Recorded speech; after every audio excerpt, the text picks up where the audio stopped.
There have to be some NBA GMs that are already regretting on passing on Cam Whitmore. Even though he didn't play great in the Summer League finale, he was still the Summer League MVP, and I would be losing sleep if I was an NBA GM that passed on him.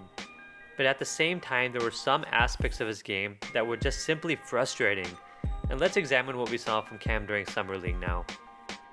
He shot okay from the floor, shooting 44.7% from the field. However, he only shot 28.6% from 3. Those are slightly down from his college numbers where he shot 47.5% from the field and 33.9% from 3. So why the decrease? Well, for one, the 3-point line is further out, so it takes some players more time to adjust. The more important factor is that his shot selection is not the best, to be polite.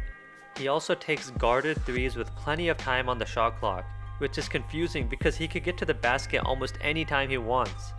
He'll make a pure jump shot on one possession and then have an ugly miss, and his misses tend to be shorter than longer. He does a decent job of staying balanced when shooting off the dribble, but he'll still shoot questionable shots off the dribble. Confidence is not an issue for him. He can pull up in transition. Cam has the potential to use the triple threat from 3. He'll jab step from the 3-point line and get his man moving, but most of the time he just settles for the jumper. He'll drive from the triple threat position, but not as much as you would like, and he doesn't pass enough from there as well. But imagine if he did. What if he could use the triple threat position from 3 and become a threat as a passer? What if he attacked the basket more often because there's not a lot of players that can stay in front of him? The dude is a straight up bowling ball when he tries to attack the basket. He's really good at contorting his body up in the air to get a shot off at the basket. He can get a little bit out of control and force the issue though. He's so good at getting the defense to collapse on him in the paint, but he doesn't look for the open man.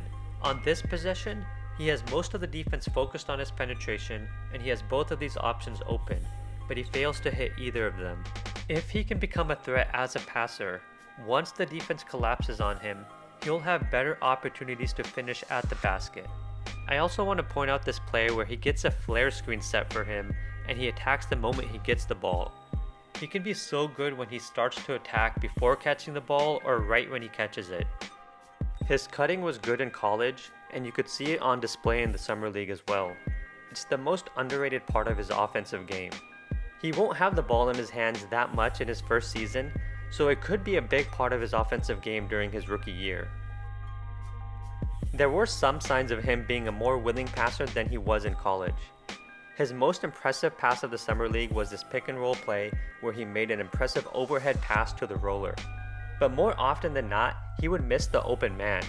He'll miss his teammate setting a flare screen for another teammate. On both of these plays, he missed the open shooter. On this play, he could have driven baseline and hit his teammate in the corner.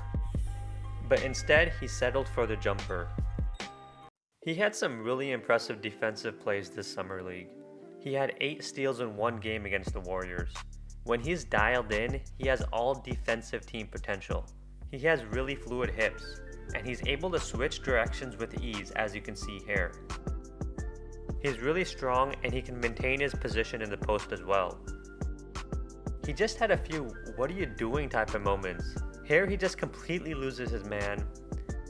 And on this possession, he should be a lot closer to this player, as his man is not even a threat way behind the 3-point line. On this possession, I guess you can say that he tried to communicate the switch, but he obviously doesn't do a good job. I recently made a video on if Summer League can predict a player's outlook. It's a complicated answer, so check it out if you're curious about it. But I believe it can give us a glimpse into the future at times. Cam's future can be a little bit murky for me though. He has so much potential to be great, but he could be a player who will never hit his ceiling. It will come down to how much is he willing to change. Can he think the game out at a higher level? And how much is he willing to be coached? If he's willing to adjust his game, then he can be an all-star. And if the Rockets believe that they can coach him up, then they shouldn't lose 1 ounce of sleep over drafting Cam.